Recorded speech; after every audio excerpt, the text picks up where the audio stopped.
They said they're waiting for me. Okay.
Good evening, everyone. Welcome to another beautiful Monday with us on Live with Lloyd, where the joy of numerology is the joy of learning and enlightenment on this March the 14th of the year 2022. And let me tell you, I didn't know I'd done a total of over 70 episodes so far. This one, I think, moving forward is going to be considered one of my best, but everybody that comes on is always my best. But anyway, this distinguished gentleman, I think all of your lives will change in a way that you probably can't imagine. And we will have him on in just a moment. But as you know, I always like to give the cosmic forecast for today. And by the way, when I have my guests on, please, for those of you who would like to chime in with questions or responses, please feel free. But today, as you see, please like, share, and subscribe. I always got to get that out the way because if I don't put that in there, I will forget to mention it.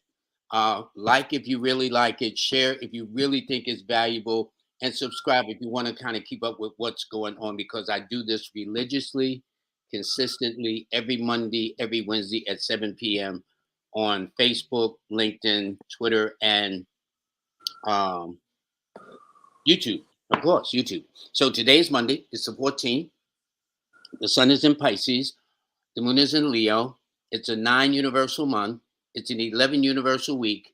It's a 5 universal day. And if those of you who are viewing in are Geminis and Virgos, well, guess what? You too go to the head of the class this particular day. And this also includes those born on the 5th, the 14th, or the 23rd of any month. This is your time. I got to tell you this.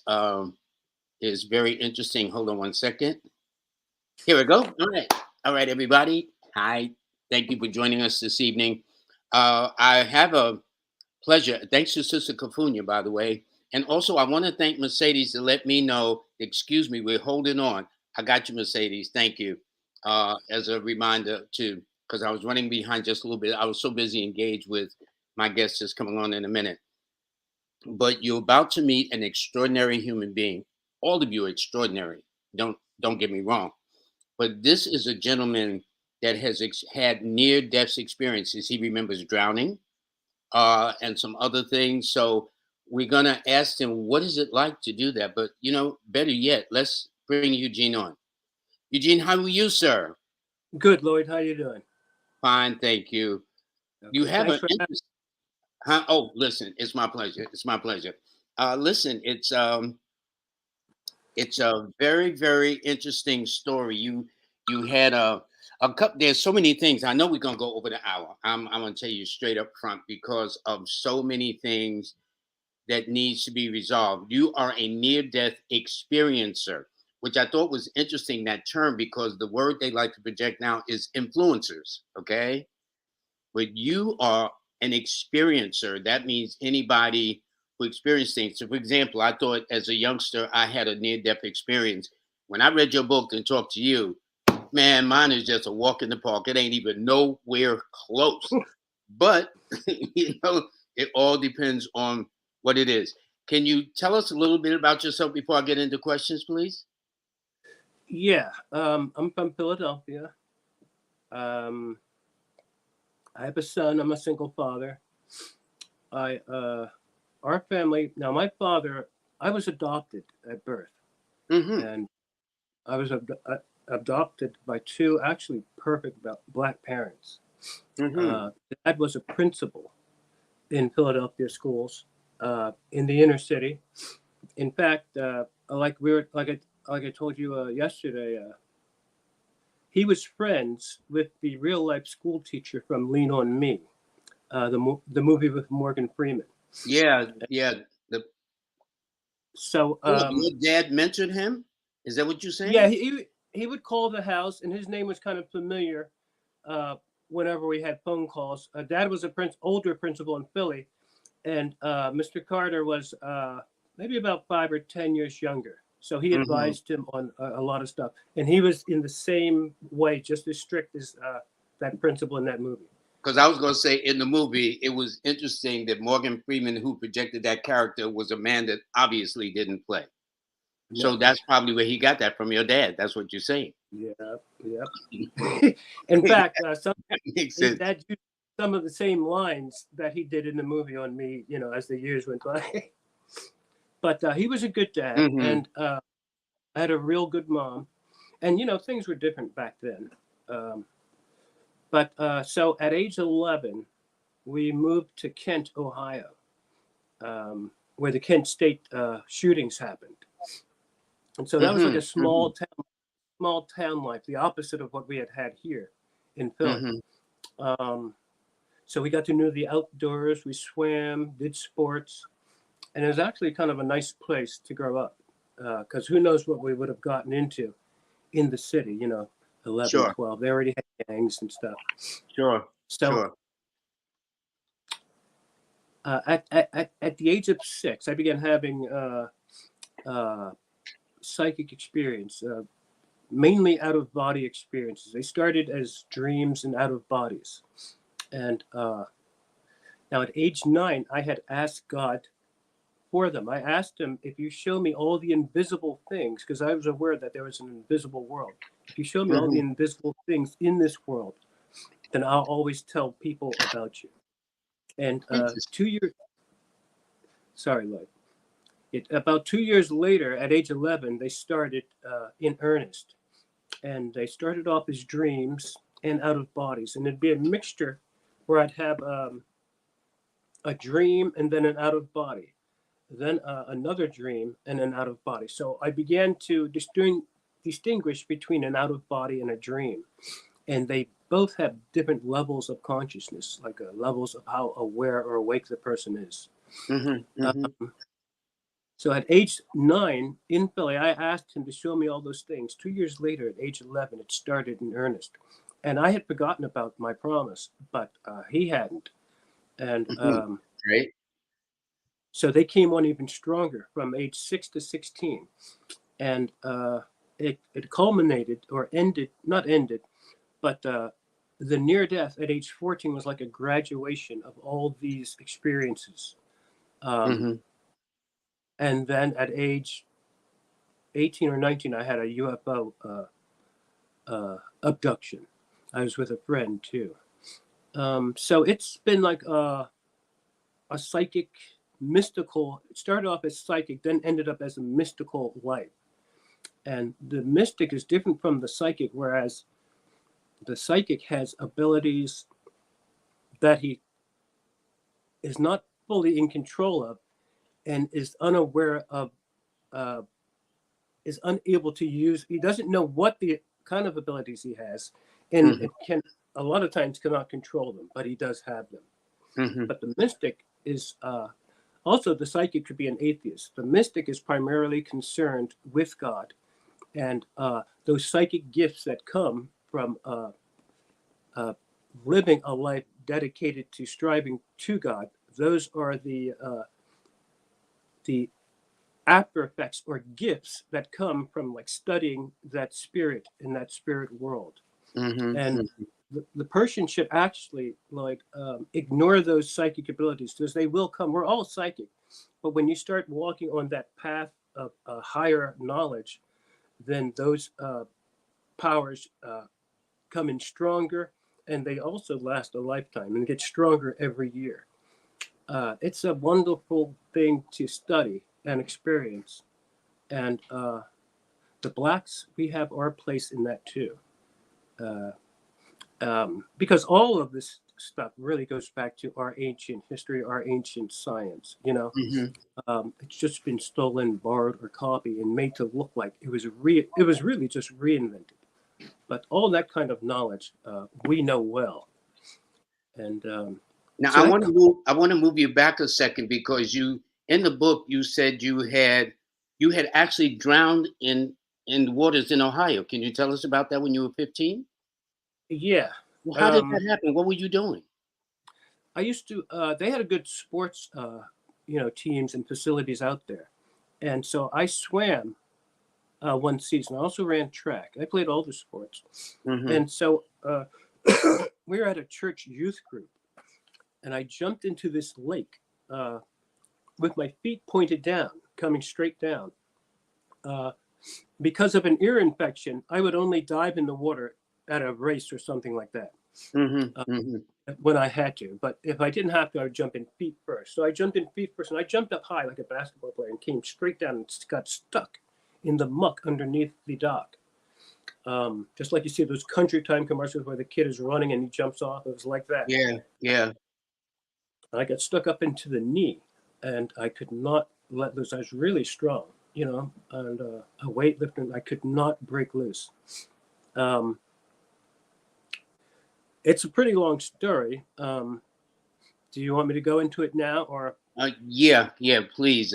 Because there may be those who are listening that may have had near death experiences, but the fact that you knew you drowned, how did you come out of it? What was your experiences? What were your feelings? You know how, like in your book, you describe it like some says, "Well, I saw a light, I saw yeah. this or that."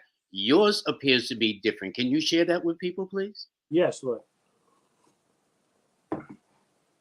So yeah, I jumped in feet first. I was in 10th grade. Um, got stuck in the muck up to the knee. I now I choked in what seemed like gallons of water all at once when I couldn't hold my breath any longer. I was Sure. holding I was holding my breath as I tried to jerk loose, and then finally, when I had to uh, let my air out, I sucked in all this water. I became filled up with the water, just like you see in the movies. And the clown is kind of standing there, but he's full up of water. Hmm. Hmm. So it's like that. And then I fell and bent over, and I fell on the bed of the pond, the lake, on the bottom, and the muck came up when I fell and covered me like a cold death blanket. And at this time, I was paralyzed. I couldn't move, but I could see and I could also hear. I could hear them splashing up there, but I couldn't move. I could see them from my peripheral on the side, swimming and playing up there. It's about maybe the size of a basketball hoop, Hmm. that height. Hmm. Sucked in all the water, fell down on my side. Heart was still beating. I could still see, but the paralyzation was setting in. Um, um, Now, at this point, the levels of consciousness, like how aware I was, began to slow down from like a normal awake time like we have now Hmm. into like a dream consciousness where the time slows down. And the time and the person's level of consciousness is something we'll talk about later on too. Please. But whenever your level of consciousness changes, like in a dream or in a psychic or mystic state, then the time also changes. And usually it's slower because that's a different world that we enter when that inner part of us comes out. And so I lay down on the thing and I watched while I was waiting for someone to come down and rescue me. No one did. I could hear the heart beating, and it started to slowly get slower and slower and slower. Like it went from instead of going every other second to a beat, it went every 5 seconds, and then every Mm. 10. So I knew. I could also like feel the organs in my body shutting down like little candles one by one, and I knew that's the liver. Those are the kidneys. I could feel it, and I knew what was happening. So I realized I was slowly dying. If someone didn't come and get me soon, that it would be it. Um, no one came. The paralyzations went up completely now. I was completely paralyzed. I couldn't even move my eyes. I could only see straight ahead, but I could still hear and see. I could feel the heartbeat, and which was getting slower and slower. It was going to go out. Mm-hmm. At a certain point, Lloyd, it did go out. And when it went out, when the heart stopped, and the heart's an electromagnetic motor, when it stopped, everything else shut off. The eyes and the hearing stopped too. And I heard a loud boom, and then I had flatlined dead. And some other black athletes from our school had accidentally drowned in that lake too. Hmm. So I flatlined at the bottom of that lake. There were some interesting things too, like as I slowly died, I could feel the pain, like I was shivering, because those lakes are cold anyway, even in the summer, especially down at the bottom where it's dark. Mm-hmm. And when I touched down, the muck came up and covered me like a blanket, and I was super freezing, and I don't like the cold.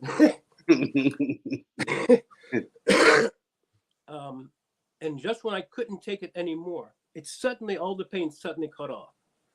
And I could like breathe again, and was at peace. And I was covered in like an envelope of calm assurance that everything would be all right. Even though you're dying, that cutting off of all the pain let me know that I was going to be all right. And when that pain ceased, I wasn't afraid anymore of dying. I didn't even try to fight it. Mm-hmm. And there's a point of surrender in that, where you realize that you can't get out, and you just let the will of God do its will. Mm-hmm. So I noticed all that stuff, and then I flatlined, and the hearing in the eyes went out just when the heart stopped, black. And then there was silence. Approximately 15 to 23 seconds later, I popped awake, and I popped awake in like a gyroscope type of sphere, like a life-giving sphere that was moving. And as my invisible spirit body began to materialize, that sphere, and same kind of sphere like in Leonardo da Vinci's Diluvian Man, Mm-hmm. same kind of sphere, the sphere dematerialized as I materialized into a solid but invisible out-of-body form. So, and I woke up, and I knew that I was somewhere because I was thinking. Like I was saying, I think, therefore I am. I knew that I was awake in some kind of time and space because I was used to the out-of-body. So I realized that I was myself somewhere in time and space. And it wasn't, and I looked around, everything was green. That was the water that I saw in my spirit body. Mm-hmm. The spirit body, whenever the person has an out-of-body, and the out-of-body is like the little sister of the near death, and near death is the little brother of the permanent death. So those are all out of bodies, regular out of body, then the near death out of body, where you automatically, and it's an involuntary thing that will naturally happen. You'll flatline, and it takes the spirit body approximately 15 to 22 seconds to come out of the body slowly. And then you regain consciousness about 8 feet above your body. So when I realized that I was still alive, well, I realized that I was awake, and I didn't know where I was. And all I saw was green. And then I looked down and saw my dead body, and I remembered that I had just drowned. Really? And I looked at it like it was a mannequin without any feeling or emotion. And in that world, the emotions and feelings are different, where it's more nonverbal and symbolic. Like you might see a blue sphere floating in front of you, Mm-hmm. or it's also a world that's full of illusions and spiritual reality. So I see my dead body, and I call that the realization of space and time, because I realized that I was still alive, although I saw my dead body down there. So I realized that I was somewhere in space and time. I saw my dead body. That reminded me of what had just happened. And I was actually fully glad that you're alive, because you see yourself down there, but it doesn't really, you don't get sad or anything. You just notice it, because Mm-hmm. you are that person in out-of-body form. And you see it as like a coat, and it doesn't even look like you. It just looks like a mannequin with something closed on it. Hmm. because there's no animation, there's no life force in it. But I was awake and alive, and I realized that after I saw my dead body. Now, right after I realized that I had just died and regained consciousness after death, I I didn't go, but I suddenly appeared in this what they call a life review room. It's like a circular band, a big circular band like they have in the carnivals that you get on, and Hmm. you stand up and it spins around, and you. It was like that, but I was Hmm. floating in the middle of it. And in the life review room, that's where everything you ever did, said, or thought is replayed back to you in your mind. And a lot of times it's seen like this, where you can see through it. It's seen in multi-dimensional images. Hmm. And Hmm. everything you thought, said, or did, even the secret things that you thought when you were alone in the bathroom.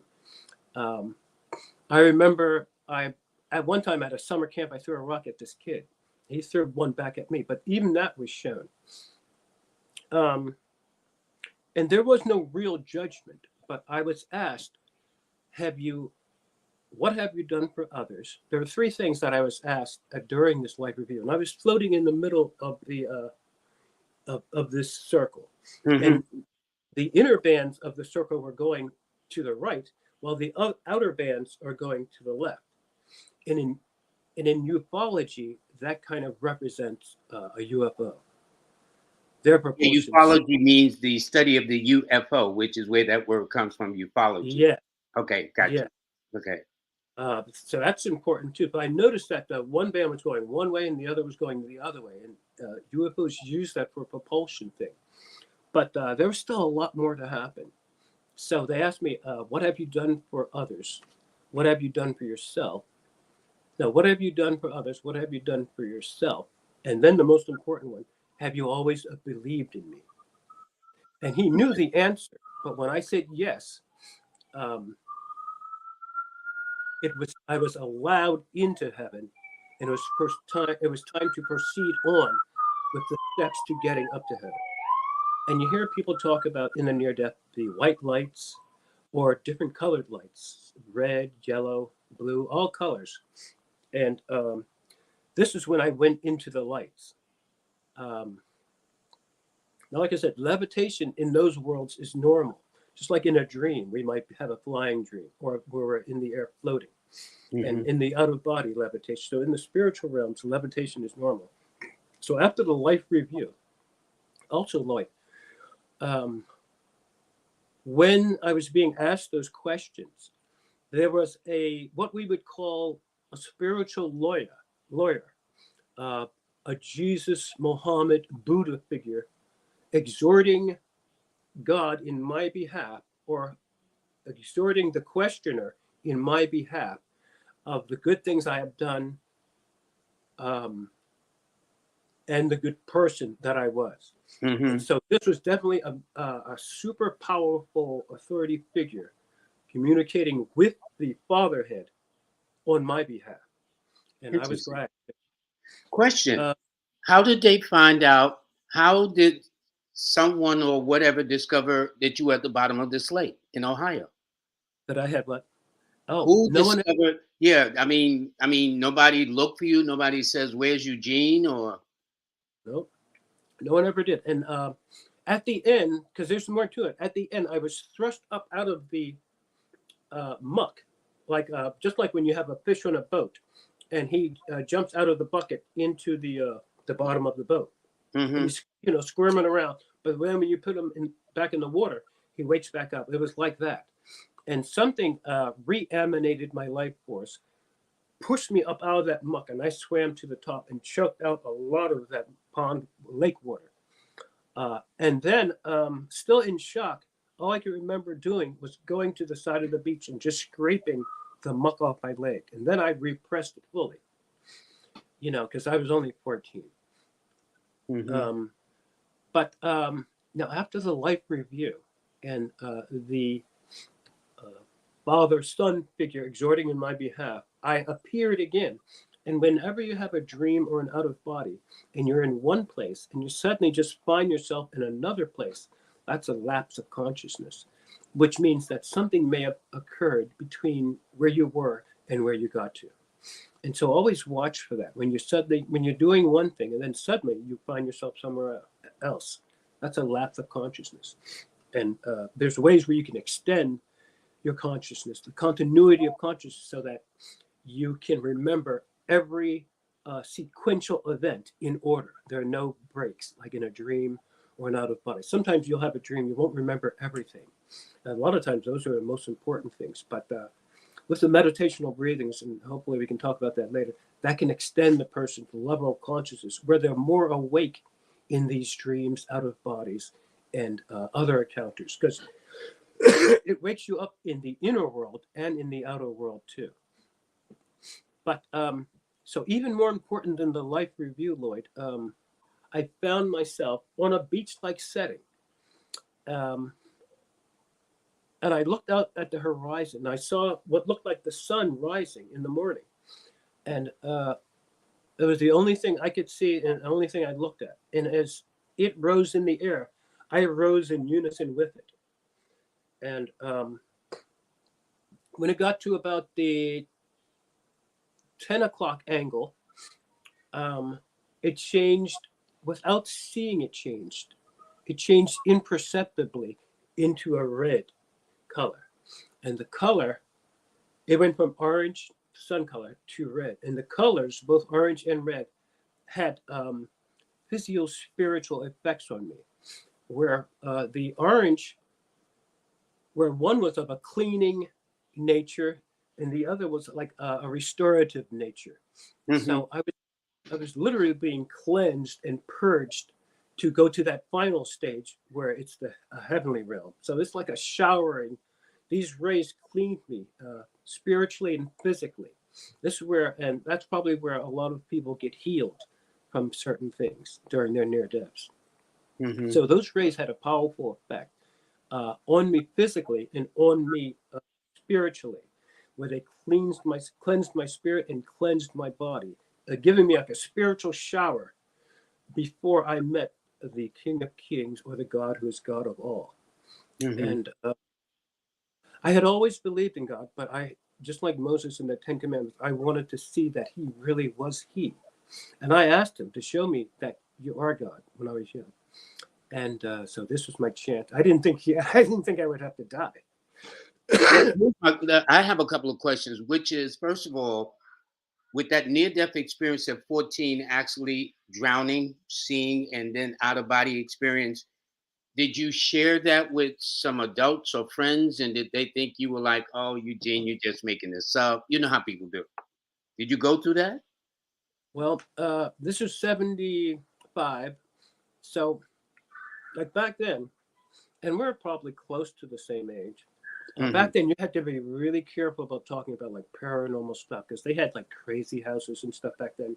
If you said something that was too out of line, they would take you to a crazy house. Mm-hmm. So people didn't really talk about that. And then no one had really even heard that term, because the near-death study didn't start until 78, and that was 75. So I knew that something really strong had happened to me, that somehow I escaped death. But I told a fellow track star, I told him. And in fact, having that experience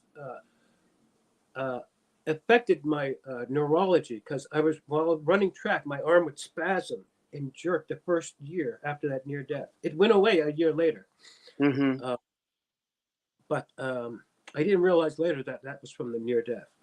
But then, so the red lights and orange lights, the orange lights purified, the red lights even more purified me, purged me, getting me ready for that meeting. Then I went up into the white lights and I floated up. And in between the red light and the white light, I had a 7-second conscious glimpse, like of where I was. I could see the beach down below, because I was floating in the air. And I was floating while being pulled, magnetized up into the air, because I was heading into a direction that was not my volition. I didn't mean to do it. I was just pulled up. Just like when I saw the first sun, I rose in unison with it. That was involuntary. Something else was controlling me, a force that I couldn't control. So I went with it. Went Hmm. through the red and orange, then into the white lights. But right before I got to the white lights, I looked down. I could see the beach and stuff. I could see birds flying. I could feel the wind. So I was partially physical for about 7 seconds, and then I returned to spirit body form. And during the ascension, the spirit body changed, especially according to the colors of that sun.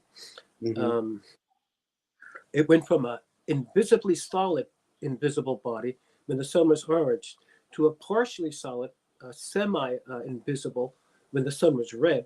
And then when I went into ascended up into the white lights, it became completely invisible, but still in solid body form.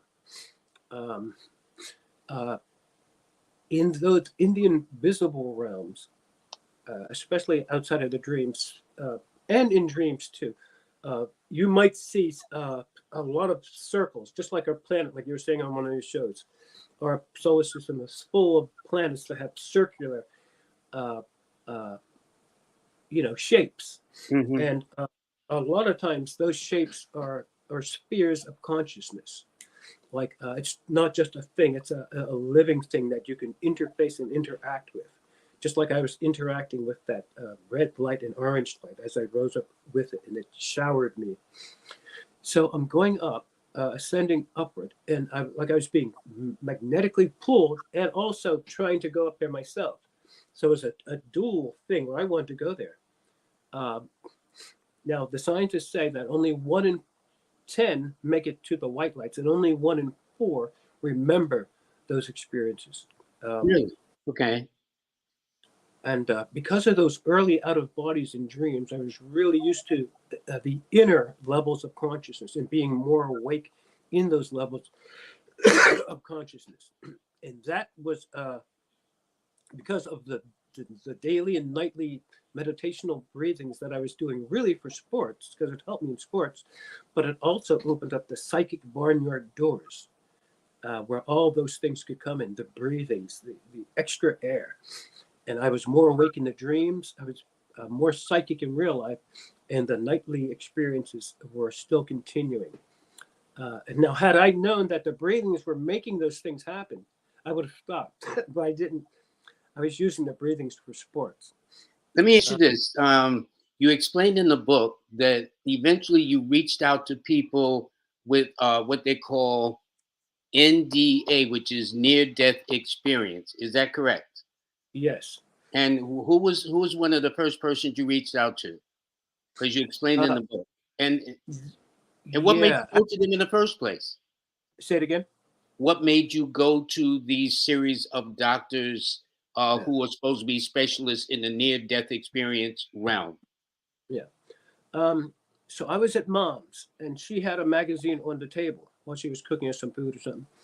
And I picked it up because I was in my 20s and 30s. I was developing the psychic powers, practicing them and experimenting with them and reading and studying, doing the breathings, keeping in good shape.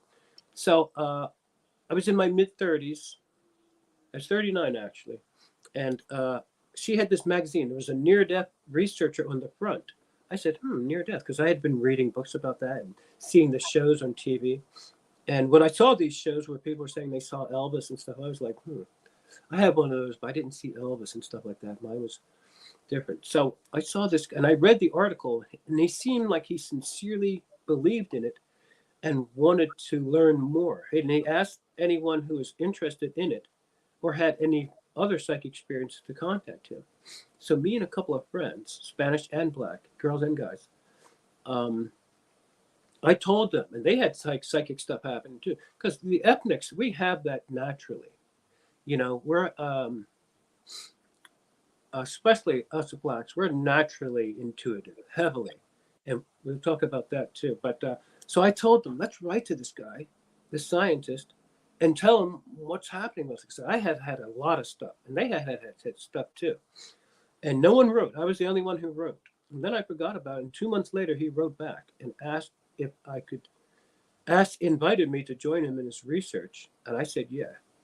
And what I did when I wrote the letter, I told him everything that had ever happened to me psychically.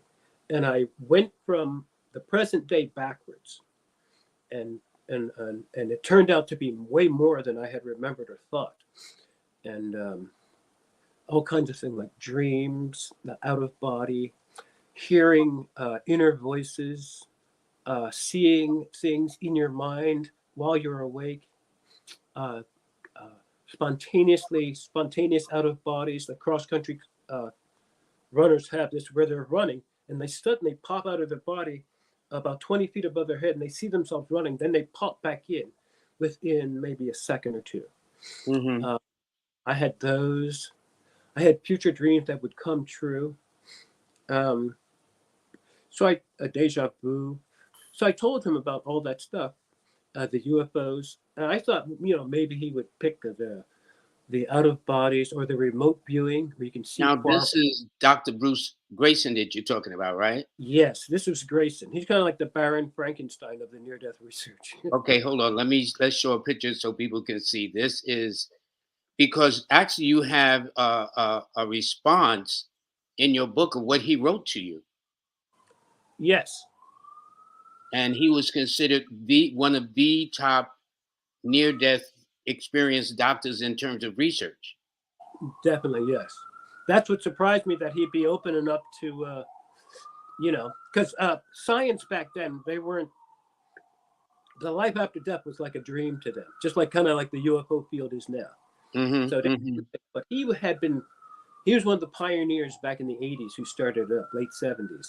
mm-hmm. And he officially took over, because you hear about the others, Raymond Moody and them, but really him, Atwater, and Kenneth Ring were the three main ones who did it. And Grayson was the white lab coat doctor, the prototype. He was a psychiatrist.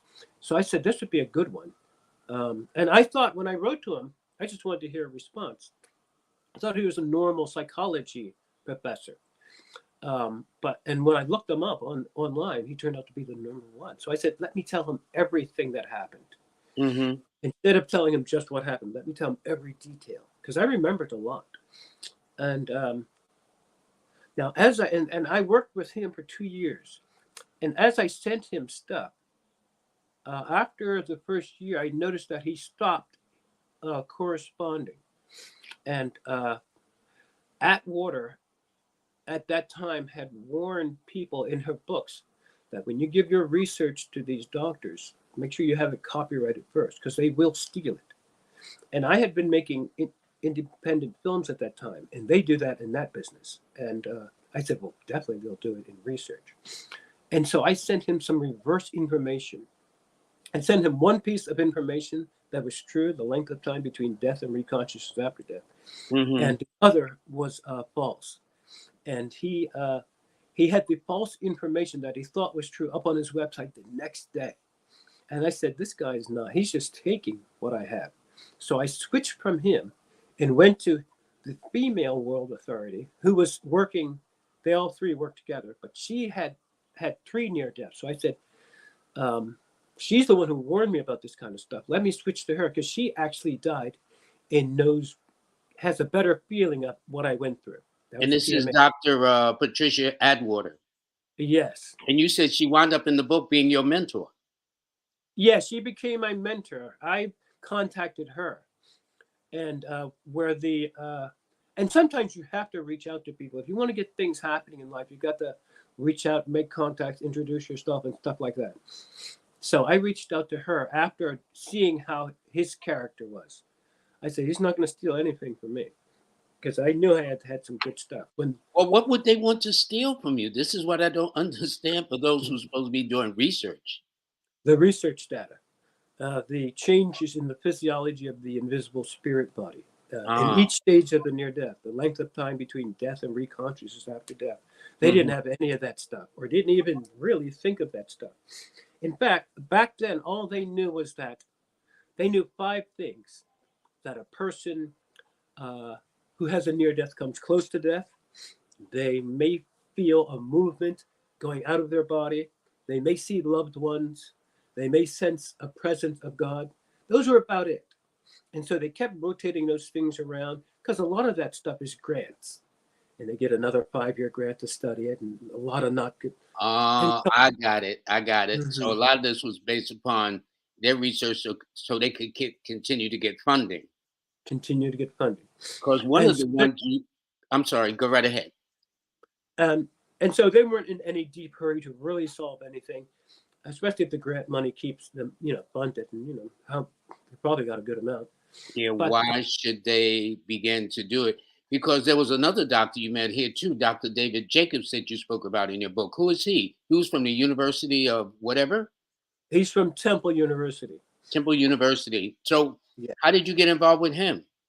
Well, I worked at Temple University from '86 to 2006, and his office was right next door to our police headquarters. I worked at the Temple Police, Mm-hmm. and in the '90s, when I started checking out UFOs, because I had seen another one in the '90s, I said, "Let me contact him," Mm-hmm. because I had seen some things, Lloyd, in my near death that seemed to have UFO properties in it too.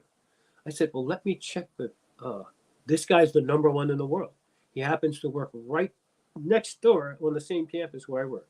You So it mean seemed at like, this time, this gentleman, Dr. David Jacobs, was considered the number one authority at that time? yes, the '90s was his super heyday. He was one of the biggest, well, probably the biggest one in the '90s. When it came to near experience research. Say it again. When it came to near-death experience research. No, he was with the UFO alien abductions. Ah, okay, Yes. okay. So we're going to talk about that too. That's interesting. What about this doctor you also was involved with, Dr. Charles T. Hart? Yeah, Dr. Tart. So now he was uh, the world authority in levels of consciousness and out of body experiences. And so on an email, now my research was kind of known to the near-death scientists and some of the other scientists in other fields, because I made sure it was. So I said, let me write this guy and see if he has heard of me, just to see, since he was the number one. And I knew that what I knew about the levels of consciousness was close to his or just as good. And I called myself Kevin. I asked him, have you heard of this mystic who's already solved the near-death riddle? And he said, I have also heard of this American mystic who at the age of 14 was the nation's foremost authority in levels of consciousness and experiential dream control. And so he admitted in an email that I, as a 14-year-old, had eclipsed him in his research. Really? Because I really had, yeah. And at one point, he made a statement: "We really don't even know what consciousness is." And so, yeah, that was him. So I wanted to see if he had heard of me, and at first he said no, but I'll send you a copy of the email. And then he said, "I have also," because he didn't want to make it seem like he didn't know what was happening. He said, "I have also heard of this American mystic, and at the age of 14, best in the world." And so I thought that was, he admitted that I knew more than him as a 14-year-old than he did. And he wasn't anyone that I dealt with besides that. But I had studied his work too in the '90s and '80s. But with Dr. Jacobs, I saw what looked like a UFO inclinations or patterns in my near death. And now Grayson didn't understand my near death because they were still on this, seeing bright lights and seeing loved ones. And I was describing the death process. And the book describes it to the T. If we had more time, I'd do it here. They didn't know if the near death had a certain order, and they admitted this. We don't know if it has a certain order, or if And so I was able to remember every order in sequential stages, what happens time after time after time. I mean, stage after stage. Mm-hmm. And that's why he got me into his research. He felt with the out of bodies I had in the dreams that I'd be able better to remember more of the spiritual out of body, which is a near death. And I remembered it well. And so PMH was more on my level. And now in the book, you explained that prior to that, with Grayson, Jacobs, Hart, etc., that it was an all boys club until Patricia Atwater came along. Can you explain her role? Because I understand from your book, she changed the whole equation of how these men in this so-called experimental near-death research field was doing. Can you explain a little bit about the impact that she made and how she mentored you? Yes, Lloyd. Yeah, PMH, she had 3 near deaths in the late 70s, and she began studying it on her own, just like I did. So in the early 80s, when near death officially took off, it started in 78, and people started hearing about, but the official research began in about 83, 82. Mm-hmm. And she was an independent researcher who wanted to break in to the near death research clique. And it's a clique, a small clique. And they were reluctant to do that because she was a female first. But her information, because she had actually died and come back to life, they hadn't. Her information was so advanced and revolutionary that after time they had to let her in They had because no choice. she was better than them. And so she started publishing her own stuff and then was admitted in. She had to become a doctor. They made her become a doctor. But they bristled at the fact of a woman being in. And she also helped to make sure I had an even shot of getting in too. Mm-hmm. Uh, Mm-hmm. because a lot of times they don't study the ethnic or minority population. It's mainly like 94% white.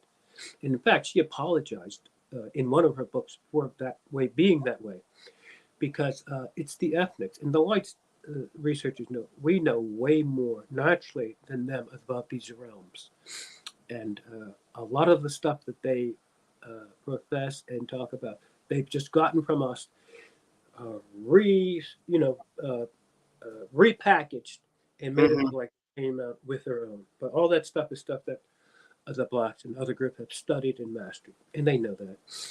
Um, so PMH had more than they had, and so they knew that we have to let her in, or else she eclipses us. And so I wrote her after Grayson tried to steal my stuff. I wrote her, and I said to her, if the two of us, if if the two of our if our minds should meet, then it will be your will, and if not, then it will be God's will. So I was saying, I have some good stuff here. If you want to meet, then we can. If not, then that's the way that God meant it to be. Mm-hmm. Uh, Mm-hmm. um, so yes, she did engage me, and we became friends, and she became my mentor. Where I was able, because I had already studied her books, I was able to pump her for other additional info that could help put my puzzle together during the last 20 years, and we're still in friends and still in good contact now. Even to this day. Yes, yeah, she has a black husband, and she was kind of like the Midwest kind, like the opposite of that. Like if you Mm-hmm. see a picture of her before she had her near death, she was like some prim homestead woman. But after her near death, she came out, and she's been with the guy for like 30 years or so. But she's been really good. And she remembered what she had went through with these guys, and she said he has good stuff and deserves to be in this too. So she helped to push me in and to pull me in.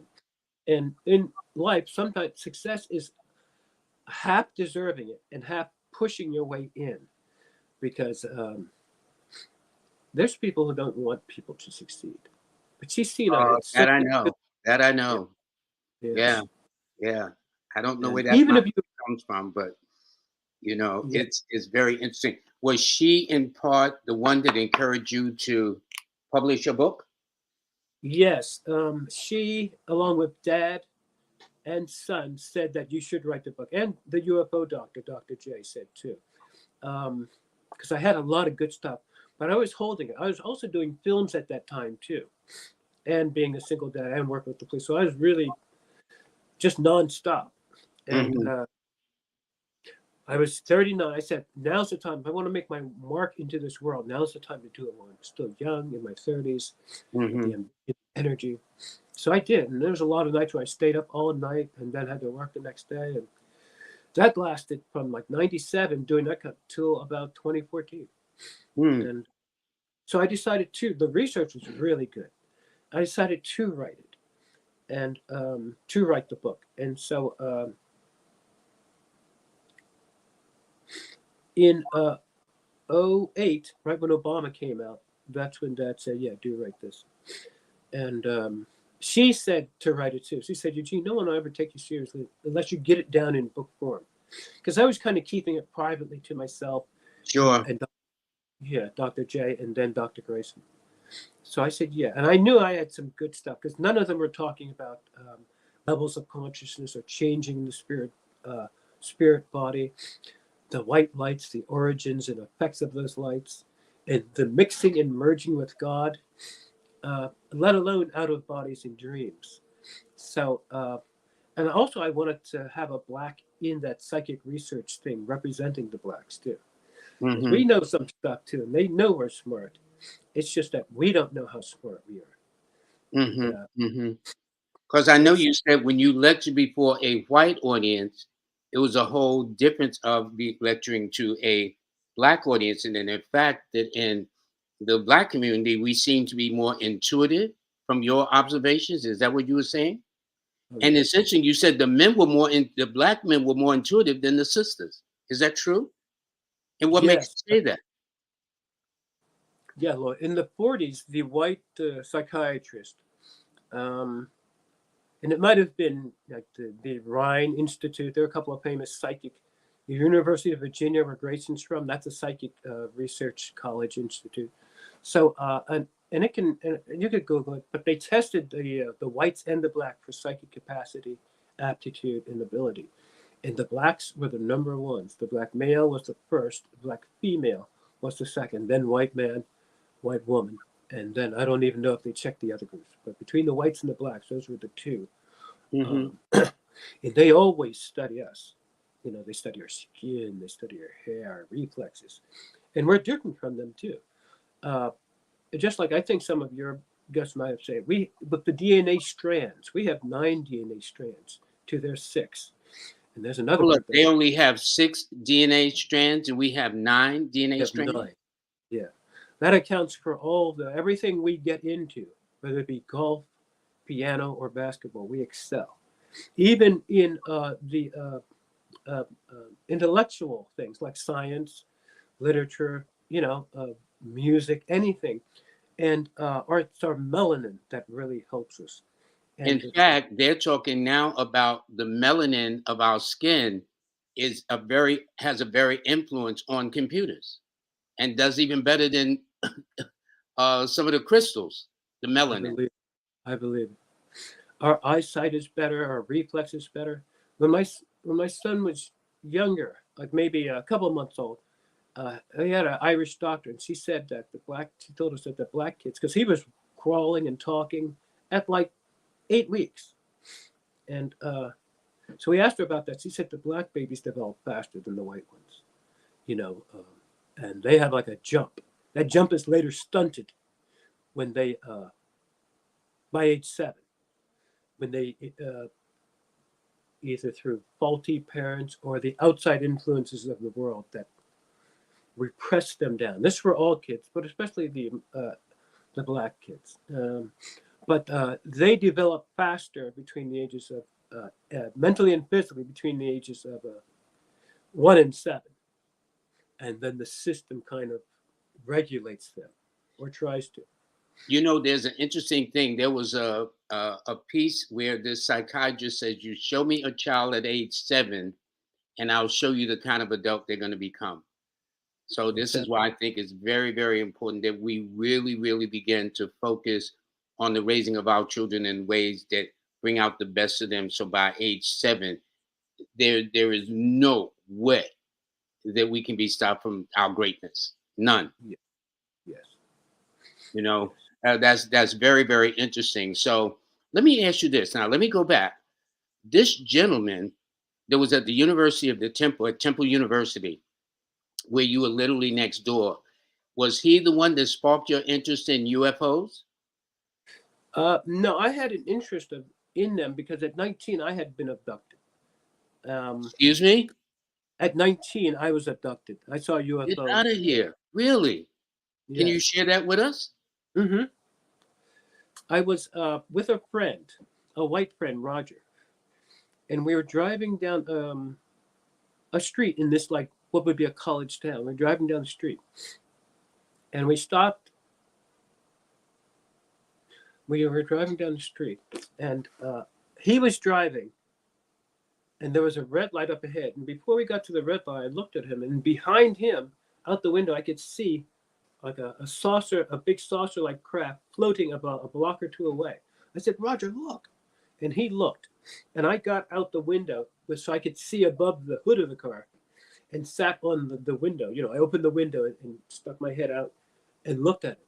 And when we looked at it, time seemed to slow down, and we could see the headlights because it was about 7:45, not yet dark, but not fully light in the summer. Mm-hmm. Mm-hmm. We could see the cars on either side of us and the headlights, but there was no movement. And while we stared at this thing, time seemed to freeze. And then the next thing we knew, it shot up in the air and curved off into the sky. And I had had some strong after effects after that too. Such as?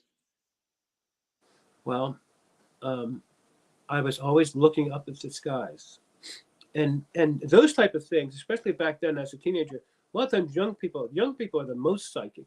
That's like the teenage years are the most psychic years because they have their hormones, they're growing, they're still kids, and so a lot of times they'll have these experiences and then just shirk them off. Oh well, that was wild, or that didn't happen, and then you go on about your way. And what was the question, Lord? I'm sorry. No, I was just saying that, like, for the most part, did you, in other words, with this abduction, and you said you had kind of lost time. Time had kind of like you were like in suspended time and stuff like that. Yeah, the after effects. Yeah, there was just a sense of in the season or two after that UFO, a sense of someone watching you, of dread or fear that you couldn't see but you could feel. At one time, I walked out in the front of my lawn about 7 in the summer, and I felt something on top of me. And when I looked up like that, there was this huge triangle craft, like close, right near the street lights, that close, where it was. I couldn't even see like beyond the edge. And then I don't remember what happened with that craft, but it was right above me. I might have just went back in. But kids aren't as cemented as adults, and so they kind of push that to the back of the memories of their mind. But when I was 14, my dad, I was cutting the lawn in the back, and he saw these scars on my legs. I had on short pants, right at my thighs where they meet the hips. He Hmm. says, Eugene, what are these scars? I said, I don't know. They've always been there.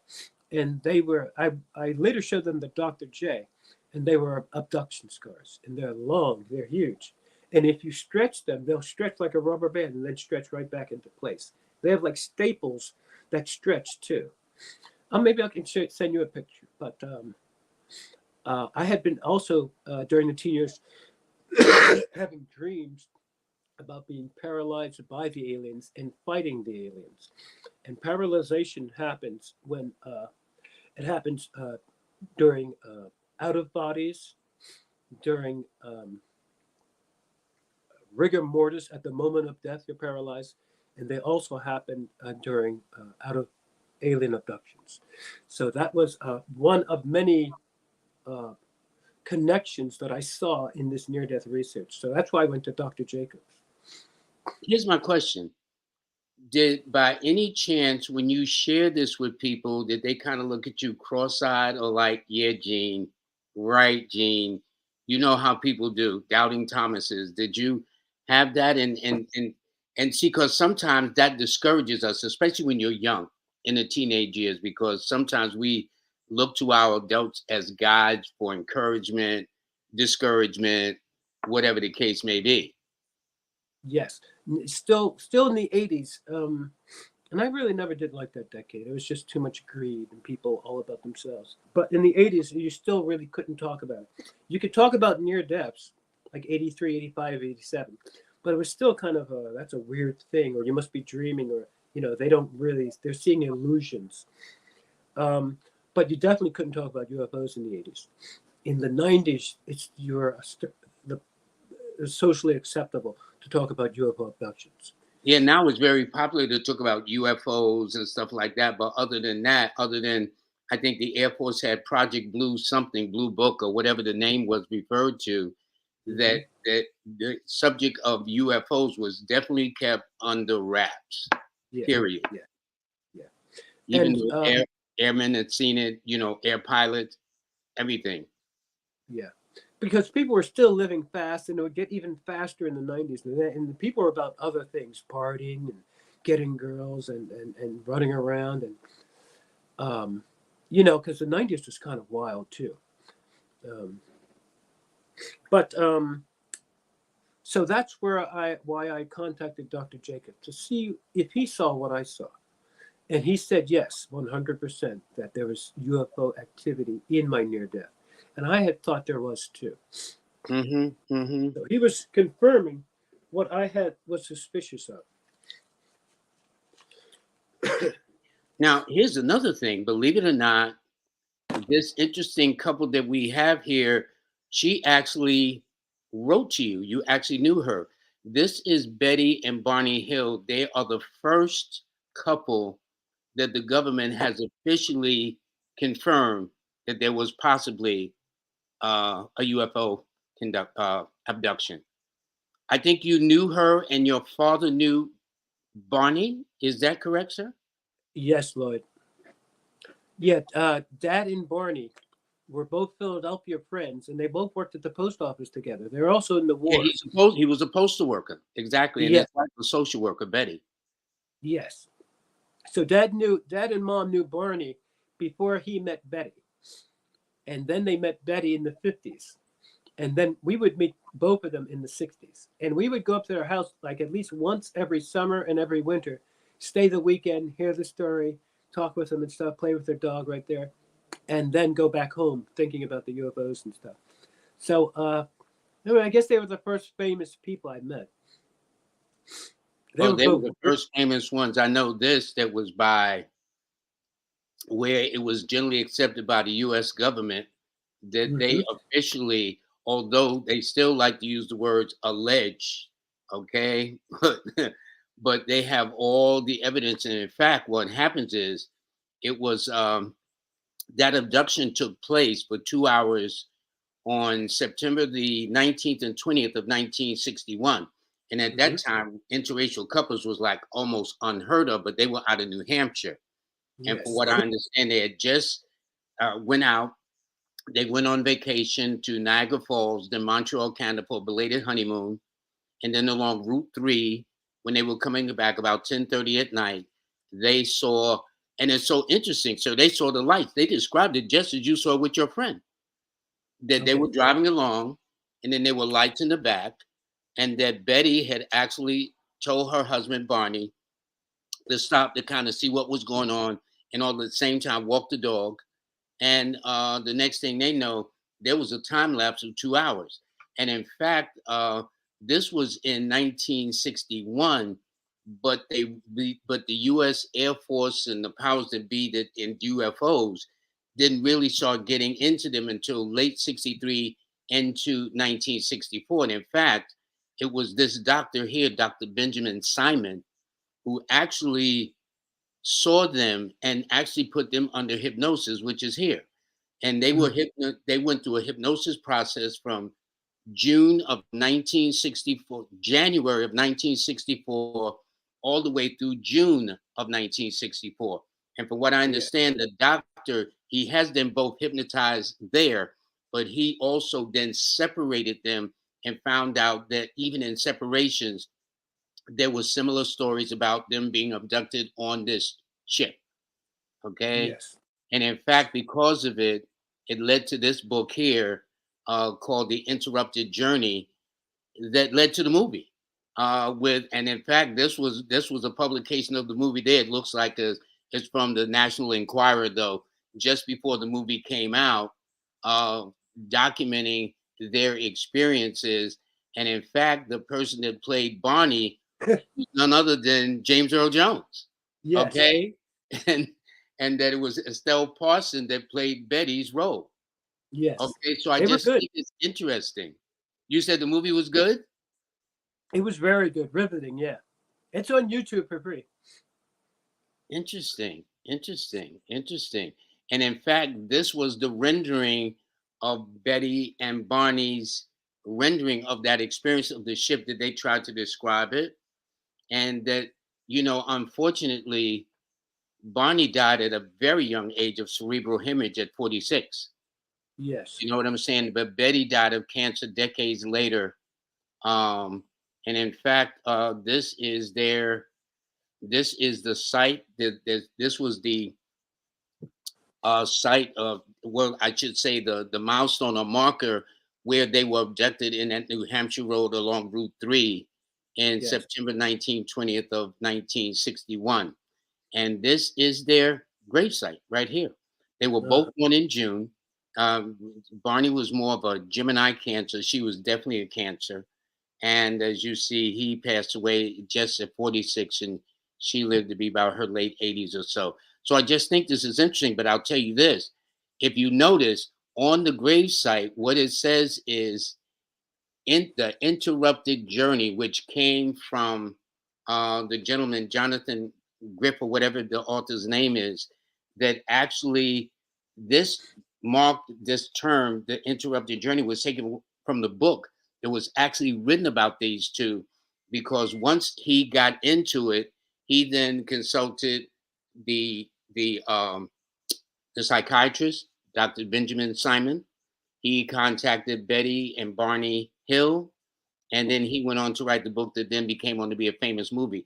And in fact, that book, um, Interrupted Journey, is now being, believe it or not, released. It's being re-released. It's going to be out in May oh, of 2020, or okay. 2022 rather. But the book, Okay. if you order it, you won't be able to get it until May. But that was what led to it. But then after that, it was Betty's relative that actually had the book published by both him and her, or her and him, however you want to put it, where they put their own first personal experience about that journey. So I just think it's interesting.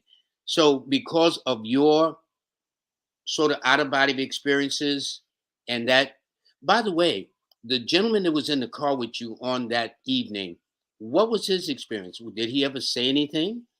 He doesn't remember anything. Really? Yeah. Seriously? Yes. No, I saw one with my son, and he remembers it, but he saw something different than I did, um, and he didn't want to. When I asked him about what happened, he didn't really want to recall it, but he was able to. Um, and then there's the age thing too, and sometimes a UFO can appear to a group of people, and half can see it and half won't. So, although we're both, he's my blood son, but then it helps if the person wants to know about it, because you can block yourself off from stuff. Like he used to have dreams of the Terminator, Arnold Schwarzenegger, fighting Batman in the apartment when he was 5 or 6. I told him, just tell yourself that you want your dreams to stop. And he said he did, and it stopped. And so, and we have we actually have three minds, but the subconscious mind is the one that we should really work with, because Mm-hmm. it's like our own personal genie. And Mm-hmm. once we get in contact with that inner self, our inner self, through meditation, and then dreams, and then out of bodies, you will begin to communicate regularly with your higher self, and your higher self can do things that we cannot do, and know and go do things for you while you sleep that we could never do. And You it's know, willing. Yes. no, I tell you, I've got so much, and then I got into your book because there was a part about You know how some people say they can't remember the dreams? Well, you have a section on in your book on dreams, how to remember them, how to enhance it for those that can't. Because I've had one of my guests on that actually develop a dream journal where when a person gets up, they can fill out the blanks and stuff to help guide them. Why is it that some people can remember dreams and some people can't? And then for those that can and wish to, because there was an interesting thing you said that when they dream and get up, don't open your eyes because that opens up the third eye. You keep that. Can you explain all of that, please? I'll let it come from the horse's mouth. Yeah. Yeah. The main reason why most people can remember or can't is because first you have to want to remember them. If you go to bed and not even thinking about anything, you just go to sleep after watching a movie, then you may or may not have a dream. But if you go to bed saying, I want to have a dream and I want to remember the dream, and there are also other little things you can do too, then you're way more likely to have a dream. Like if you, that desire is important.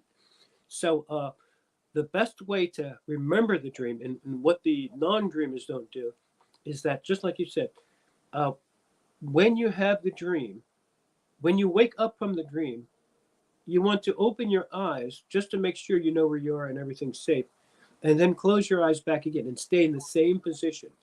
And the dream will still be there, especially if you open your eyes, you know that you're in the room, then you go back into sleep, just like a snooze alarm. And the dream is still there. So you remember the last thing that you can of the dream, and then you go to the thing before that and the thing before that. And you can, and a lot of times you can remember the whole dream just by going in reverse. But when you wake up, try not to even open your eyes. Just try and lay still while listening to make sure the room's all right. And then remember the last image and go back to the scene before that and the scene before that and the scene before that. And if the person does regular nightly deep breathing meditations, that will expand the consciousness when awake in real life and then when awake in your dreams. And you'll remember a lot more if you do the deep breathing exercises. Because after a while, you get so used to doing the deep breathing exercises that you'll begin to deep breathe in your sleep. In fact, if you're ever in a sleep and you begin to wake up and you know you're waking up, if you take a deep breath, it'll cement you more into the dream. I've had dreams. Yes. Yeah. So the air has a lot to do with our level of consciousness. And the person wants to use that air to have continuity of consciousness so you can remember every so there is no interrupted stream of memory. You have every sequential event that happened in your dreams, you'll be able to remember it just from that extra expansion of air. And then if you write it down, you go back to sleep. You don't go back to sleep, but after you wake up, you close your eyes, try to remember in reverse detail what happened and then what happened before that, and then get up and write it down. And that's where dream journal comes in. Yeah, and keep it right next to your bed, because a lot of times it's good to go back and remember those dreams. Like you'll see a dream from a year ago and you'll say, wow. A lot of times there are important things in dreams that don't show up to a couple of weeks later. And then you'll get used to, and you'll have more dreams and you'll have more vivid dreams. And once you get used to the dreams, there are techniques that you can use in the dream to turn the dream into a conscious out of body where you're awake in real life, but invisible. This is explained in your book. Yes. Yeah, that's definitely. Now I want to say this. I've had on more than several occasions, I would get out of a train or a bus or something, and I remember the dream. I remember it as if, in fact, I go into shock. What is that whereby you think you forget something, but then there's an actual occurrence? And I mean, I'm so busy in shock. I'm trying to say, well, what happened next in the dream? I'm just like, wow, I remember dreaming of this. What is that about, Eugene? When you suddenly remember a dream? Not just suddenly remember it, but remember actually dreaming it before the event occurred. Oh, okay, like a pre-dream. Yeah. I mean, seriously, one time I was somewhere, I got off a bus or whatever the case is, and in that instance, I remember dreaming it, that was in my dream. Okay, that's What like a is that future. about? That sounds like a future dream. A future And dream. Okay, yeah, well, I've had a couple of those. uh-huh. Was that an important day or anything, or did it just pop out? You It recognize just this? it just popped out of the blue. I mean, I'm just minding my business, and I'm saying, "Wow, something happened." But in that instance, I could remember that. Whoa, I dreamed about that. Yes, yes, yes. I've had that too, and that is interesting. That shows that the mind is in good shape and in good health, where you recognize something that is from the other side. And when we in this world, when we're awake, we should always look for messages from the invisible world. And in the dream or invisible world, we should always look for messages from the real world. And then you begin to live in two worlds at the same time. And Interesting. yeah, we have a dual nature and a dual consciousness. And we have the physical side of us, and then we have the spiritual side. And we're actually physio spiritual beings. We're partially spiritual and partially physical. In this world, in this country, they mainly use the physical. But for us, it's natural to also use the spiritual. And you can get in contact with that other side by the breathing meditations, the working on the dreams, which will produce out of bodies. If you do the breathing exercises regularly, and they're good for health too, and you work on your dreams, and the breathings will promote the dreams, and then the dreams and the breathings will promote spontaneous or out of bodies. Now, I believe you talked about dreaming also in this book, right? Yes, I think that's chapter 2. Yeah. Listen, I have Okay. one body at the bottom of your screen. This person had a drowning out of body experience at 16, comes somewhat like you as a teenager. Was weird being above her or their dead body in a coma. Isn't that Yes. interesting? Yes. Yeah. What would you And have to say to this person?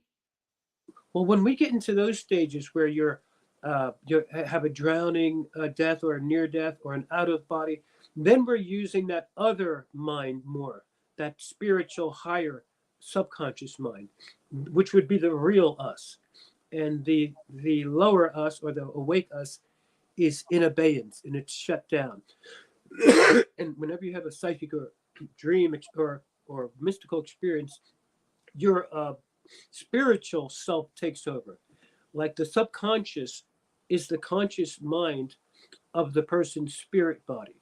And your spirit body has a mind too, and that's our subconscious. And when you tell your subconscious to do something, that spirit body and its mind goes out while you're asleep and have forgotten about it and tries to move heaven and earth to do what you say. And that thing, Aladdin and the genie, that genie that's in that bottle is our mind. And we in our subconscious, which is our higher spiritual self, a genie that's willing to go out and move heaven and earth in a spiritual way to get whatever we say and regularly think and say that we want. And once we learn that and begin to practice and absorb that, you can change your world and change the world. If That's why that's they need to get your book. And I'm going to show that in a moment. Now, this person says that their friends, my friends and I ran to the lights. We wanted to go, but it took off like a speed of light. were they talking? Is this a dream thing? Would you think? I don't think so. I just think they ran to the light. It doesn't say in a dream or anything like that. Just that they ran to the light. So I'm assuming it's like what you experienced driving with your friend and you saw the lights, like Betty and Barney Hill driving late at night, coming back from their honeymoon, seeing these lights, but they ran to the lights, not away from the lights, but they ran to the lights and then took off. But there is now common acknowledgement that there are other things on this planet other than just some airplanes up in the air because Yes. too many airline pilots, jet pilots, fighter pilots have been seeing other forces. So now it's almost like common, where before it's like, shh, you Yes. know? Yes. Yeah, and they've been letting bits and bits of pieces of information. Like recently, they said that there are you have unidentified flying objects. The Air Force released something saying that they know way more. Like I draw too. And one day I was at this artist gallery, and this Spanish lady who was, I guess, running the gallery used to work for the CIA. And she said, I asked her, how far ahead is the government in knowledge of UFOs than the regular people? She said about 75 years. So they know stuff What? about, yeah. And I believed her. That sounds about right. And what That was the sounds. question you asked her again, so people are clear about the question you asked her? I asked her, as far as UFO knowledge about them, how far ahead of is the government than the normal citizen? How much more do they know than we do about UFOs? She said about 75 years worth. They're about 75 years ahead of what we know. Now, there's another question. The person says, can one have a lapse of consciousness during sleep or dream state? Which I think is a Yeah, great question.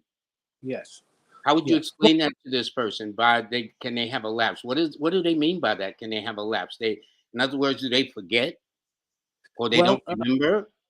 yeah. I mean, but like when during sleep, that is, I mean, just the process of sleep is actually a lapse of consciousness because you're no longer conscious of this real physical world, but you're conscious in another invisible, ethereal dream world. And so there's a lapse when you switch from this world during sleep and then going into the sleep world, but you're awake there too. So that there's a, Interesting.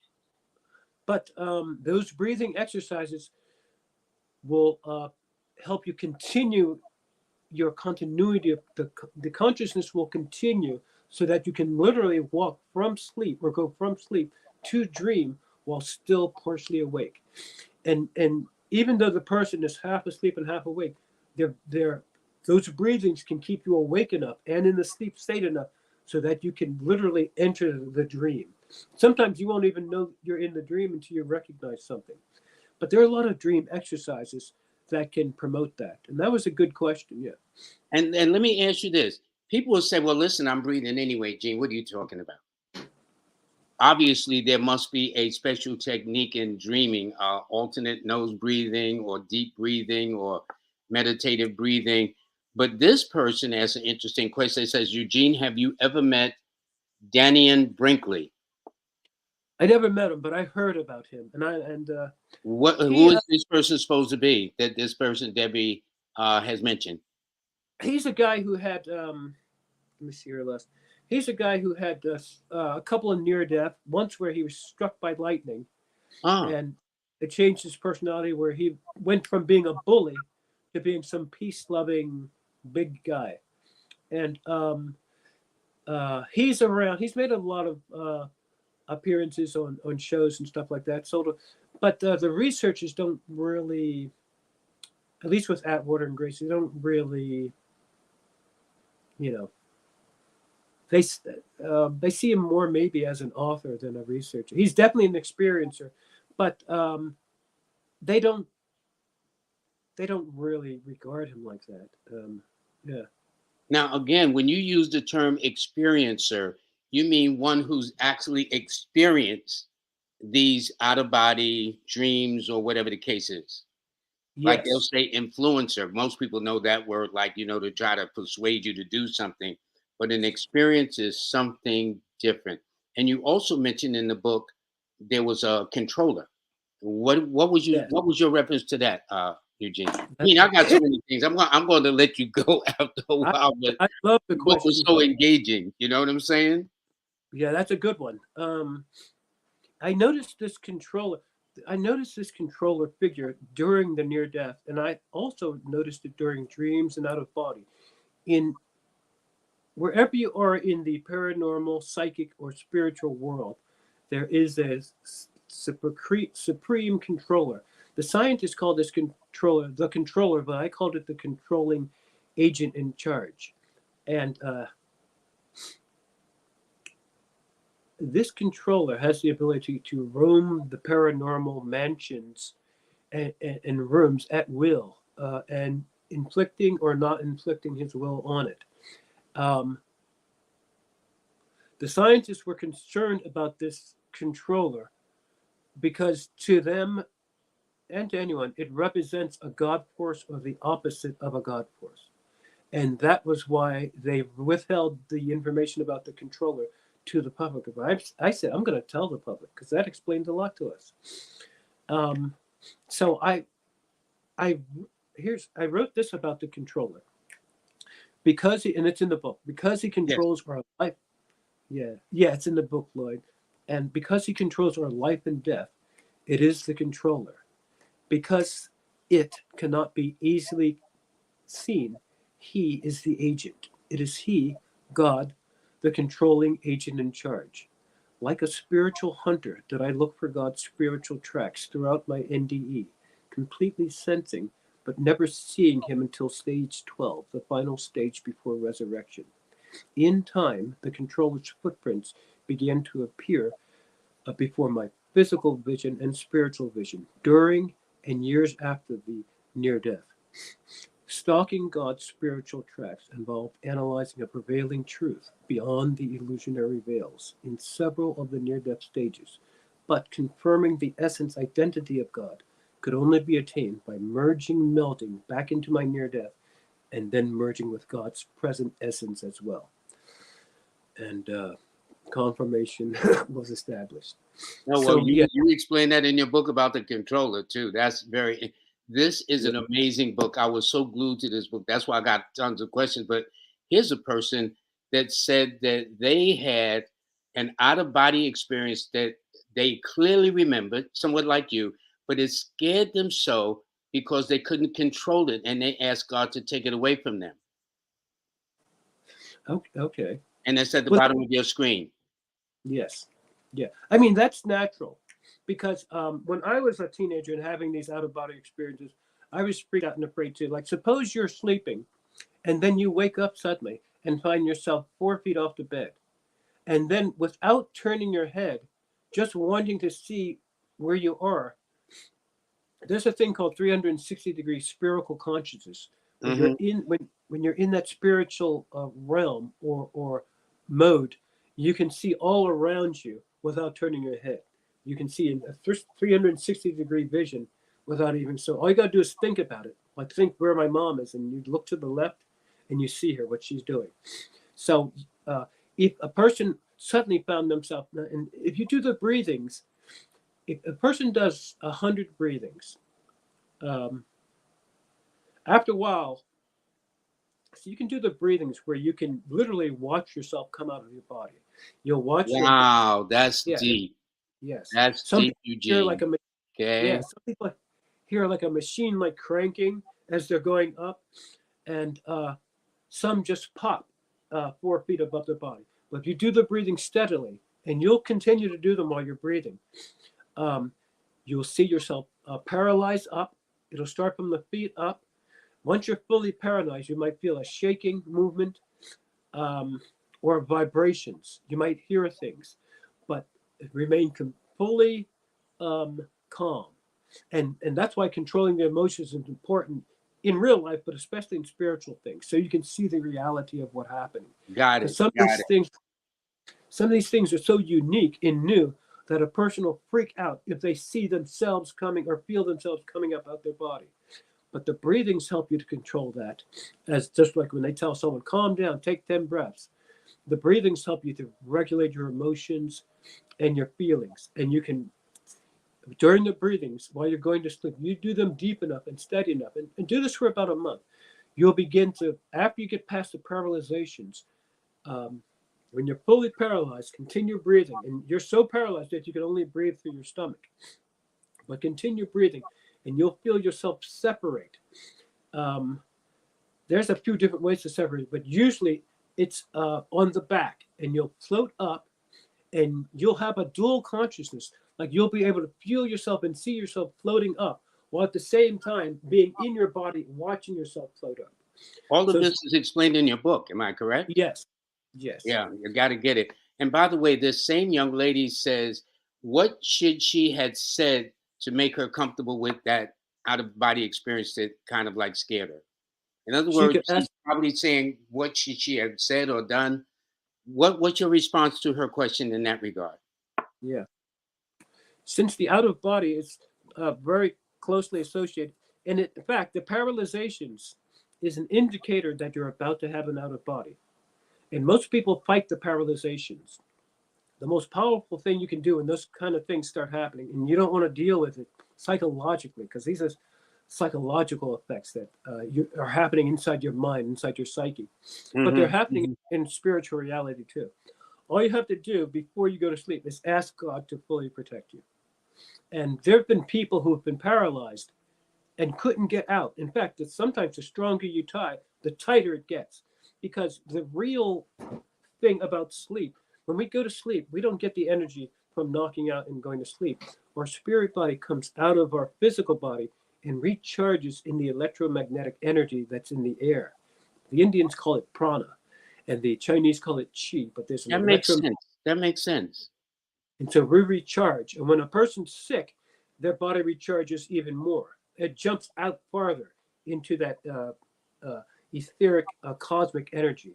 Just like when you have one out of body, you'll begin to have psychic powers, because once you get outside of your body, whether you are consciously awake or not, you absorb that electromagnetic energy that is our life force, and the after effects are psychic abilities. And the abilities will begin to blossom in your dream life, and then the dreams will lead to out of bodies. And then once you start having out of bodies, the psychic abilities will begin to blossom in real life. So you'll begin to have psychic abilities in real life and in your spiritual higher dream life. I tell you, I've kept you way over time, but I gotta. I could stay. Listen. This person said they had a continuous dream that it felt they were leaving their body, and then their body was floating atop a lake, being sunny out. Yes. Now, see, a lot of times dreams are so similar to out of bodies that when we're having an out of body, we think that we're dreaming. Like I used to have a falling dream every night.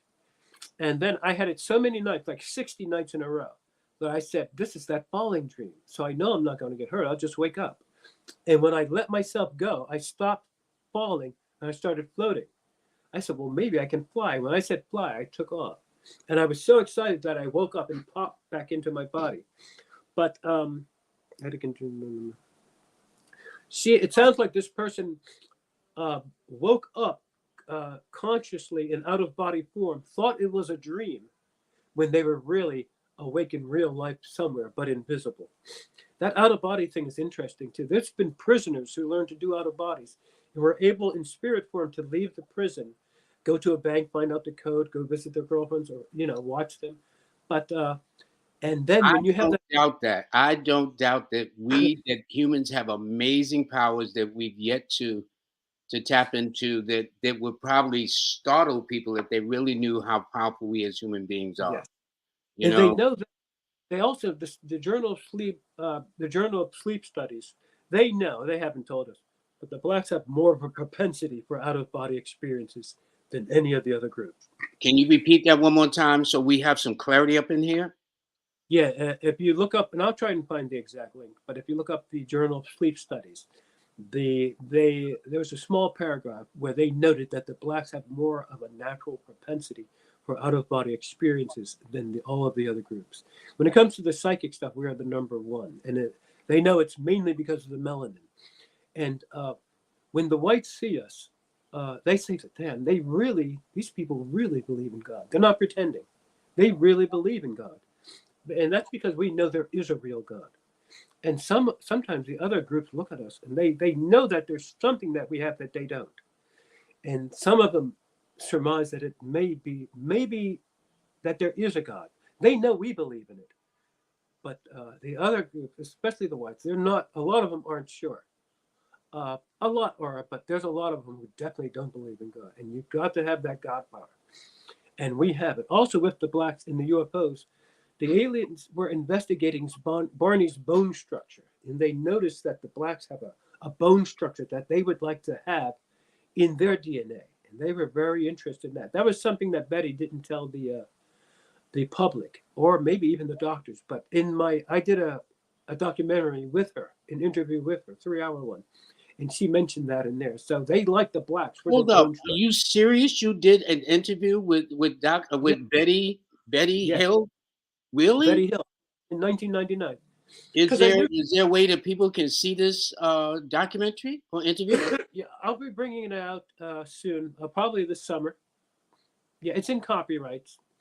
Yeah, listen. Listen. I done kept you way past the I mark, could okay? stay. I can. I But have to. but this is so fascinating to me because this person said they were in an induced coma. It's at the bottom of your screen, and nothing. They said nothing but the color purple on a bus with a few people humming. I mean, that's Yeah, not that you're trying to interpret it, but it's the it. Well, what yeah, those are what do you pick up from that? well, it's definitely a near death. A coma is like the number two or number three. Like drownings are first, then heart attacks, then strokes and comas. Um, Really?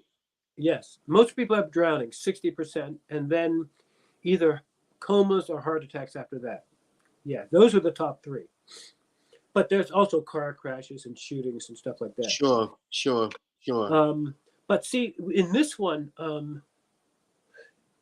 in those realms, there's a lot of illusions, and the illusions are mixed with reality until they become one singular reality.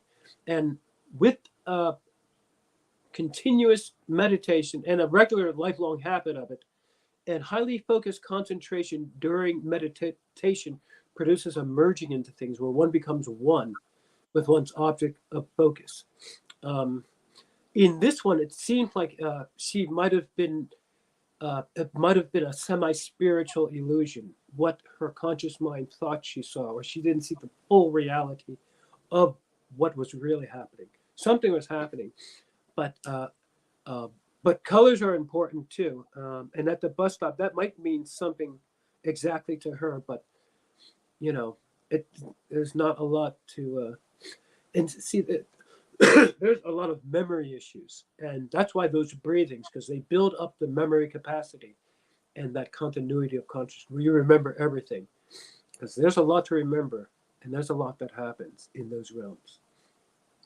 Wow. This is really amazing. In all fairness, let me say this. Let me put on the screen here Eugene Braxton and how you can get in touch with him.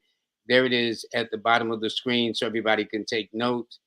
Uh, he is really a near-death researcher, UFO researcher, author, lecturer. Um, that's his website right there, Eugene Braxton at Wix.com. For his PayPal now. You know how I feel about the PayPal. Got to help a brother out. Got to help everybody who's on my show out. So his is in his website, Eugene Braxton at Wix.com. So please go there and go to his PayPal section. Is that correct, sir? By the way, can people get your book too there? Yes, you can get it right at the website. And if you put in Eugene Braxton, you'll see Wix.com on the Google too. Good. Yeah. And hold up, I gotta do something else too, because we're not quite finished here. And this is his book, by the way. Okay. I want everybody to, it is available at his site. It is also available on Amazon. You gotta have his book. I mean, this is the most amazing. Hold on, let me take this banner off so people can see the entire book here. This is the most amazing thing from this gentleman who is a Capricorn 6. Almost everything happens with a 6 with him. We were talking before. It's just amazing how these numbers work. And 6 is the psychic number. When Okay. it says read a person like a sixth sense, that's what Okay. So um, that's very interesting. So hold on, let me get this image out the way of the book. Please pick up his book. His book is available. Go to his website to get it. Go to Amazon and get it, but you must have it to read it. I mean, there's so much clarity, and especially the section on people who say, "Oh, I can't dream. I don't remember dreams." Well, reading the section on his dreams will clarify the proper procedure of how to not only remember your dreams, but enhance your dreams and then Mhm. expand your dreams, which I think is the most clearest explanation I've ever read on the Yes. subject of dreams. Yes. In fact, because you guys were talking about it too, crystals are a big help. Like if a person can't remember the dreams, no matter what they do, get some crystals, one or two, put them under your pillow, and some sterling silver on as a ring or a bracelet, and they'll come in super clear. That will help the continuity. You do those in the breathings, you'll remember all your dreams. And there's a lot of information that can be obtained in dreams. Well, let me see something. I'm gonna maybe take one or two more responses, and then I'll give you a break. But you will be back. We definitely got to have a part two, and I think definitely, huh? we've only covered 1/10 of the stuff we could talk about, like hypnotizing people, how to use the eyes, like to see its spiritual vision, and in real life.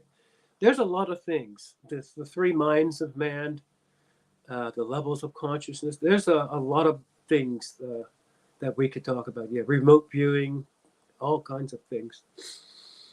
Yeah, you are an extraordinary human being. That's all I'm going to tell you, Eugene. That's that's my opinion, and I've been around the block a bit. Okay, Yes, I I didn't meet too admire many you. people like you. So, but I'm so glad that it was Dr. Adwater, Patrice Adwater, that encouraged you to write this book. And for those of you, I mean, I kept the book with me when I travel. I take the book with me. It's an easy read, but it's so in depth. It is so in depth about those things that deal in what is called otherworldly experiences, for lack of a Yes, better way of putting it. yes, All righty. So definitely, please, let me put up his banner again.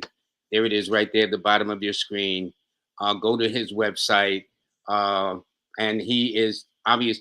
That I think that's amazing that you would know Betty, who was abducted in 1961, that your father taught the guy who was the principal of the movie that Morgan Freeman played as the principal, because that was a powerful movie right there. But I didn't yeah, know that the movie of, I think it was called, I forgot what they call the name of this movie that they spun off from um, Betty and Barney Hill, where James Earl Jones portrayed it in '75 with Estelle Parsons. And you yes. said that movie, for those that want to kind of see that, is now free on where? YouTube? It's free on YouTube. Yes, Okay, it's free on good. YouTube. Okay, Um, good. and if you put in James Earl Jones, Estelle Parsons, it'll come up too. But Yeah. I think it's called The Interrupted Journey in on YouTube too. No, it was The Interrupted Journey because it was based on the best-selling book at that time. Now that book is actually coming back out again. That's going to be released in May. You know what Yes, I'm saying? So yes. something is going on, and I think nothing could have happened at a better time than this. Eugene, thank you, man. I'm oh, by the way, hold on one second. I got this little ritual I gotta do, is just let people know what's gonna be happening. And listen, for everybody, I gotta thank you. Thank you for your patience. Um, everybody, all of my guests are very special as far as I'm concerned. My guest, and speaking of special guests, my guest is coming Wednesday is, oh, there she is. That's my daughter. That's the one who kind of changed my life in terms of diet. And she's going to be talking about diet and nutrition and foods and everything like that, how to eat to live. Because when my daughter came to live with me, which I ain't going to give the whole story about, her living with me actually changed. Boy, if y'all saw what I was eating. Anyway, thank you, darling. That's all I can say. She changed the whole equation of my life in terms of dieting and how I eat. And this is her book called Eat, by the way. That's also available. And she's gonna be talking Wednesday with us. And by the way, my numerology course is still on sale. Today is the last day. And by the way, if you go to my website, Lloyd-Strayhorn, sign up for the free monthly newsletter that my associate, my partner, Kaya French, and I've done. You go to lloyd-strayhorn.com, but go to lloyd-strayhorn.com to sign up for this course and get it at a discount. As you see, just the combined course when it's not on sale is almost $200. But here you can get it for the price of lunch for two. All righty. So, and then you get a certification when you complete the course. So please sign up. Today is the last day. I know some of my brothers and sisters like to wait till the last minute. So for those in that bunch, rush to do this before 12 midnight, unless you live on the West Coast. Then you got to 3 a.m. in the morning. And that is it for now. Hold on, let me get to my buddy. Let me see this. Okay, here we go. Let me get this off, Gene and Eugene. I'm talking like we buddies, but in a sense we are. In a sense we are. Yeah, we are. Um, Gene, I And want Lloyd, to thank you so much, my friend. can I just say this Yes, one go right last thing? ahead. Okay. Yes, please do.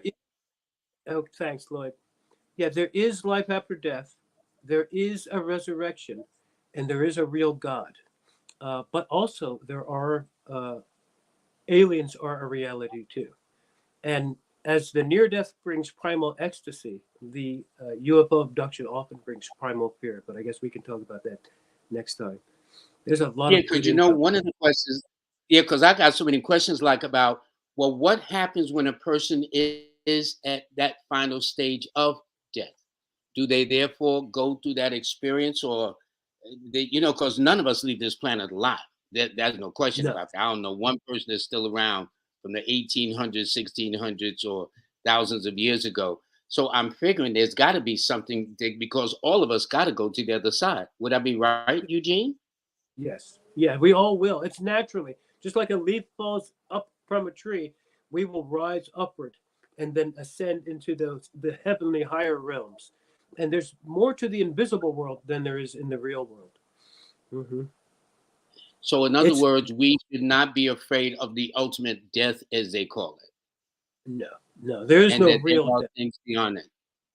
No, you don't really Well, die. You literally, like PMH said, you literally just wake back up. And the more aware you are of the more aware you are spiritually, the more you can recognize and adjust to it when it happens. It's those kind of that knowledge of higher worlds is really important because it can help us here in this world too. And when with the asking for, like, you can, and we'll get into it next time, but you can ask God to, because people talk about manifesting this, manifesting that, but when you develop yourself up to a high enough range and you do away with the psychic abilities and you start asking God to manifest and manifest and manifest, after a while you've attained a certain level that you no longer want things, you only want Him. And you can have anything in this world. Um, but when you get to that level, there are few things left in this world that you want, especially if you're on that track of only God, hmm and because He's hmm away from this world. But there are still good things in this world to enjoy. But yes. well, I Hmm. do have one final question. See, I've been trying to get off this thing to give you a break, but what happens? What about those people that are so caught up on the almighty dollar? And see, for me, when they say "In God We Trust," as far as I'm concerned, God on that denotes the good old dollar, because it's not the God that you and I are talking about, and they can't take it with them. So, what's like Warren Buffett? I think they says he makes about $137 million a day. Can we share some of that money, okay, Mr. Buffett?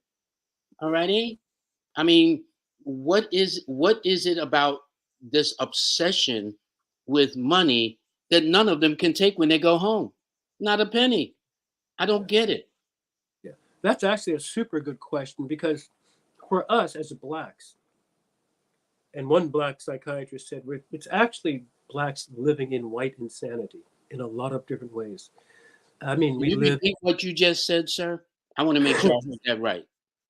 And a black psychiatrist, I used to study African psychology, and a black psychologist, a famous one, said that what the blacks are going through in this country now, in this time, in this world, is in this country is really blacks living in white insanity. This is our country, but it's not our world. And our world is a different world. I mean, we're cement cities. We can't touch the real actual earth. We have bad air to breathe. The stuff, the food that they give us is laced with all kinds of stuff, and you have to literally go cook your own, go plant your own stuff just to get something of value. And it's cold and stuff up here. We're not. We have to get away from this system of things that we're in, and get to a higher, because this Caligula type world and lifestyle is not for those who are on a higher path. That's why it seems crazy for us. And they don't know. They're not in with God, and they don't want to be, because like you said, to them, money is God, and that's the only thing they need.